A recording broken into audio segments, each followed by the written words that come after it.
Bisa entry tiap hari profit. Apa tuh Pak Ras? Maaf, kita nggak terima tunai.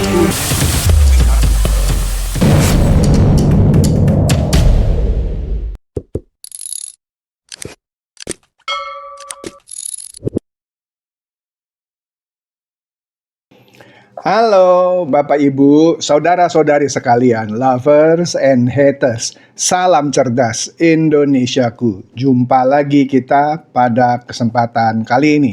Bagi Anda yang belum subscribe channel saya, silakan subscribe channel saya.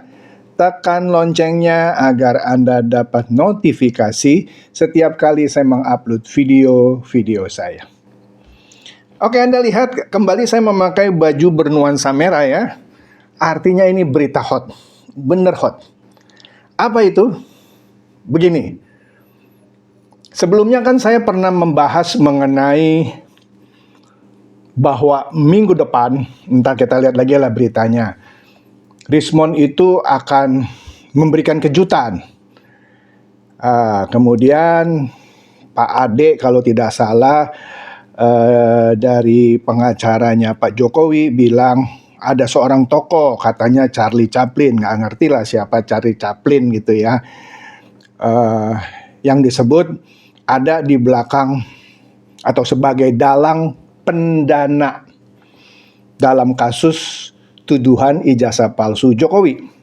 Di luaran itu ada beberapa diskusi, misalnya katanya, saya juga nggak ngelihat situ ya beritanya atau podcastnya, yang mengatakan nama Ibu Puan disebut-sebut, AHY disebut-sebut, Habib Rizik disebut-sebut. Saya nggak tahu apakah di antara mereka ini yang dimaksud dengan si Charlie Chaplin, saya nggak tahu.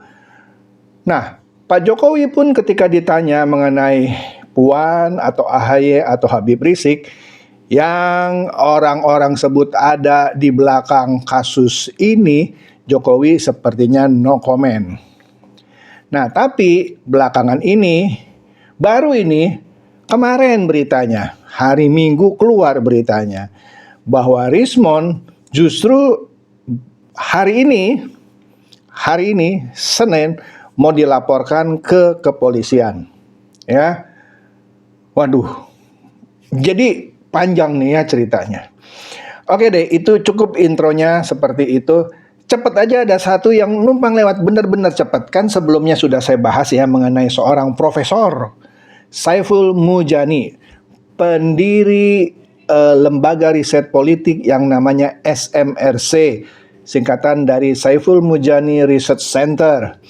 Di dalam pidatonya, di konten saya sebelumnya juga saya bahas, dia tanda kutip seperti mengajak makar, mau menjatuhkan Prabowo. Anda nonton lagi lah channel saya ya, khususnya di konten yang kemarin. Menarik itu. Nah, SMRC adalah lembaga riset politik yang sering dipakai oleh PDIP. Oleh karena itu kita lihat di sini, enggak heran kalau Muhammad Guntur Romli itu membela si profesor satu ini, ya. Kita lihat di bawahnya ada berita dari inilah.com yang sudah saya bahas di konten saya kemarin.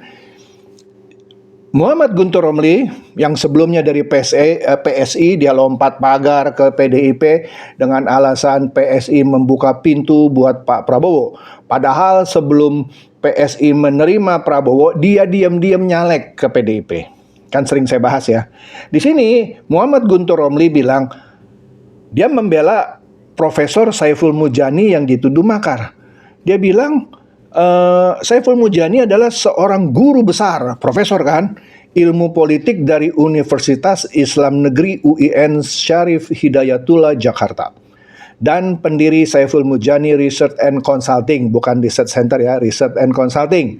Dituduh makar. Nah, pembelanya Muhammad Guntur Romli yang tentu saja sekarang di PDIP dan sering memakai SMRC ini adalah bahwa pernyataan atau pidatonya Saiful Mujani itu dipotong-potong. Jadi seakan-akan memberikan kesan bahwa dia mengajukan atau menawarkan malah mendorong gerakan makar. Anda nonton lagi lah. Kalau saya bilang sih bukan dipotong-potong ya, memang begitu videonya. Nah, oleh karena itu kita lihat ya Pak Hasan Nasbi, ya, dia mengkritik provokasi dalam momen silaturahmi di antara mereka ya, silaturahmi di antara pengamat politik kalau tidak salah. Dikatakan bahwa justru mereka yang katanya ngerti demokrasi nggak paham esensi demokrasi, ya. Nah, Hasan Nasbi merespon video pernyataan ya ini tadi Saiful Mujani dalam sebuah acara halal bihalal. Pak Hasan mengaku miris menyaksikan pernyataan provokatif pimpinan lembaga survei tersebut. Ya, kalau lu udah kalah jagoan lu udahlah ya. Nanti pemilu berikutnya bertarung lagi. Jangan kasih pernyataan yang provokatif lah ya. Oke, itu saja ya sedikit. Nah, ini udah saya bahas juga ya berita dari iNews bahwa ada uang besar di balik kasus ijazah Jokowi. Ya. Nah, katanya ada dugaan kepentingan besar yang ikut mencuat ya, yang memunculkan berbagai tanggapan dari sejumlah pihak. Ada uang besar ini ya. Ada uang besar. Nah, di balik kasus ijazah Jokowi. Kemudian Tribun Banten juga pernah saya bahas sebelumnya. Pak Ade Darmawan ya pengacara dari pihak Pak Jokowi, Ketua Peradi Bersatu, dia membocorkan bahwa Rizmon Sianipar akan beri kejutan. Nah, dan dia ingatkan jangan ada yang pura-pura gila. Jadi dalam minggu ini Rizmon akan memberikan kejutan. Mungkin yang di belakang uang besar itu, ya kan? Kan sebelumnya ada pernyataan dari Pak Ade juga, ada seorang tokoh yang dia kasih istilah Charlie Chaplin. Nggak tahu siapa ini Charlie Chaplin. Nah, mungkin kejutan yang mau diberikan oleh Rizmon mungkin mengungkapkan siapa kali ya Charlie Chaplin.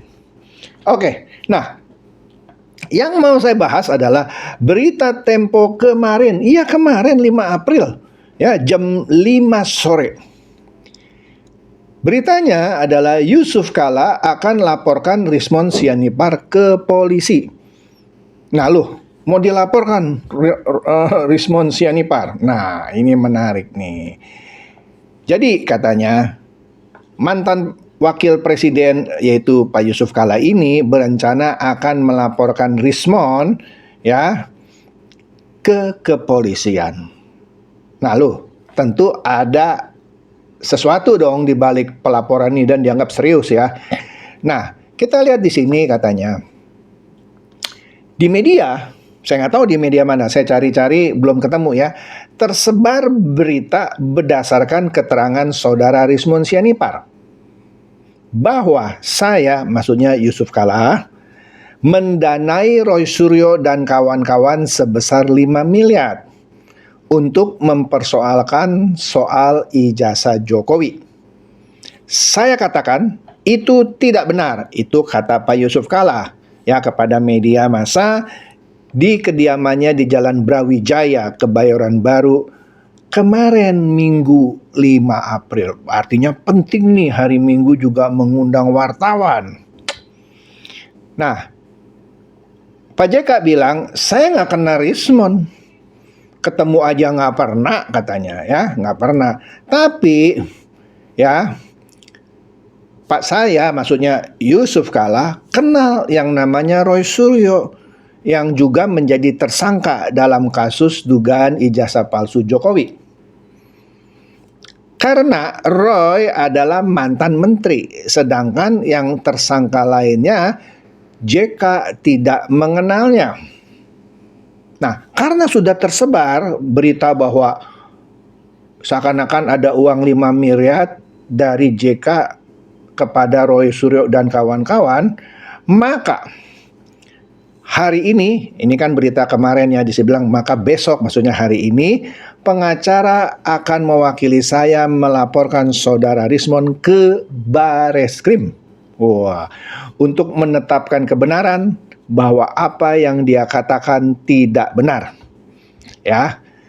Tapi pengacara Yusuf Kala, Abdul Haji Talaohu, mengungkapkan hal senada. Tapi agak beda sedikit, dia bilang ya. Dia akan melaporkan Rismon pada hari ini, Senin 6 April 2026. Tapi timnya tengah mendiskusikan apakah laporannya disampaikan ke Badan Reserse Kriminal Kepolisian RI alias Bareskrim Polri atau cukup di Kepolisian Daerah Metropolitan Jakarta Raya atau Polda Metro Jaya. Jadi belum tentu nih ya, kalau Pak Yusuf Kalla tadi bilang akan dilaporkan ke Bareskrim, tapi pengacara Yusuf Kalla ini bilang lagi dipertimbangkan. Kalau nggak ke Bareskrim ya ke Polda Metro Jaya. Ya. Jadi katanya, kata pengacara Pak JK, setelah mereka pelajari pernyataan Rismon itu di beberapa akun, sudah di angka sekitar 100 ribuan lebih yang menonton. Wih, berarti viral ya. Jadi kan sudah viral ya di mana-mana pernyataan Rismon itu, kata Pak Abdul, pengacara Pak JK. Wih, baru tahu saya ya. Saya cari ya nanti ya. Oke. Jadi dia mengungkapkan bahwa tangkapan layar video yang dimana Rismon berbicara itu menjadi barang bukti yang akan disampaikan ke kepolisian. Ya. Menurut Pak Abdul, pengacara Pak Yusuf Kalla, ada sejumlah akun yang mengunggah video tersebut. Namun, ia tidak merincikan nama akun-akun tersebut. Nah, saya nggak tahu nih ya, bener nggak nih ya Rismon yang ngomong, karena kan sekarang kan zaman AI ya, itu bisa dibuat seakan-akan yang bicara Rismon. Saya sedang tidak membela Rismon ya, sebabnya di pernyataan Pak Ade sebelumnya dia hanya memberikan suatu kode, tidak menyebut nama Yusuf Kalla. Tapi kita lihatlah nanti ya, ini akan menarik kalau benar dilaporkan. Wah, ini seru nih, seru banget ya. Dikatakan lagi oleh pengacaranya Pak Yusuf Kalla bahwa sebenarnya Pak Yusuf Kalla itu dia nggak pusing, dia nggak mau menanggapi secara serius pernyataan Rismon ini. Karena kan itu cuma hal remeh-temeh, ya kan? Tapi karena ini berkaitan dengan kredibilitas Pak Yusuf Kalla, harga diri beliau, ya, yang juga sebagai negarawan, maka ini dipersoalkan, ya, karena pernyataan tersebut mempersoalkan ijazah Jokowi. Jadi menurut kliennya dalam hal ini Pak JK maksudnya, apabila tidak diklarifikasi dan tidak ditanggapi secara serius, maka publik akan bisa membenarkan pernyataan Rismon itu. Nah, ini yang sering saya bahas ya. Kalau sesuatu yang sering digaungkan tapi tidak diresponi ya seperti sekarang ini, mungkin yang digaungkan itu bisa dianggap sebagai suatu kebenaran. Nah, ini mungkin maksudnya. Jadi kalau menurut pengacaranya Pak JK bilang kalau tidak diklarifikasi atau tidak ditanggapi, maka publik bisa menganggapnya sebagai suatu kebenaran. Nah, ini menarik nih. Dalam minggu ini dan mungkin minggu-minggu berikutnya ini akan menjadi sesuatu yang serius. Makanya ini kaos merah ini. Ya. Jadi intinya alasan Pak Yusuf Kalla ini melaporkan Rismon ke kepolisian, entah itu ke Bareskrim atau ke Polda Metro Jaya, adalah biar nanti Rismon yang membantah. Nah tapi kalau Rismon misalnya nih ya, oh enggak, benar itu, nah artinya Rismon kan harus menunjukkan bukti. Kalau Rismon nggak punya bukti, dia harus membantah. Benar nggak dia memberikan statement seperti itu? Dan banyak macam lah, kita nggak tahu ya perkembangannya, kita lihat dalam minggu ini atau minggu depan. Ya, jadi katanya bukan Pak JK yang membantah. Nah ini saya setuju nih, Karena kalau ada orang yang mendalilkan, misalnya si Chandra Teja dituduh menggelontorkan 5 miliar kepada Roy Suryo dan kawan-kawan, misalnya saya dituduh nih ya, saya nggak usah membuktikan. Yang menuduh itu harus membuktikan. atau membantah, enggak saya nggak ngomong gitu. Nah, sama seperti ketika ijazah Jokowi dikatakan palsu, Pak Jokowi nggak perlu membuktikan asli. Yang bilang palsu itu harus membuktikan, benar ini, kalau ini saya setuju. Ya, jadi bukan Pak Yusuf Kalla yang harus membantah, tetapi Rismon yang harus mengklarifikasi, membantah atau apa supaya clear. Karena ini sesuai dengan prinsip hukum. Siapa yang mendalilkan dia harus membuktikan. Nah, sepertinya Pak Yusuf Kalla dan pengacaranya memakai prinsip ini. Ya, sekarang kan dia kan sepertinya dituduh, digosipkan atau apapun. Maka yang menuduh, yang menggosipkan harus membuktikan. Nah, hal yang sama juga harusnya di kasus ijazah Jokowi. Pak Jokowi mah nggak usah pusing. Lu bilang ijazah gua palsu, buktikan. Gitu. Tapi kan kita sudah tahu kan, kasus ini sudah menguras energi bangsa ini sudah berapa lama. Malah bilang, tunjukkan aja kalau asli. Kan keblinger itu. Yang benar adalah yang nuduh yang harus buktikan. Makanya itu harus dibuktikan di pengadilan. Oke? Clear ya?